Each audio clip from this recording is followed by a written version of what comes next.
What's up you guys, it's your boy and I'm back for another video. So guys, sikat na sikat to ha. My friend accompanied me to buy this sa South. And this is, I don't really know how it's called, mochi pistachio, marshmallow pistachio. Hindi ko rin alam, pero let's go ahead and give it a try. So actually, I'm just shooting this video. So galing siya sa Busy Baking. So this is at around 499 or 460 pesos ata if I'm not mistaken. Hindi ko alam kung basta i-500 nyo na lang. Pero ito na yung last bite. Sinushoot ko lang to just to for clout and sa trend. So yung labas niya is chewy, marshmallowy, may salitang marshmallowy, tapos yung loob niya crunch. So yung lips ko magiging brown to guys. Sige mo.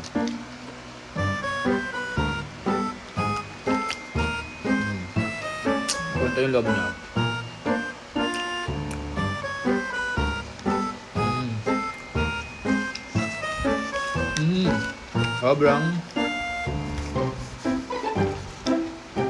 Sobrang sarap and panalo.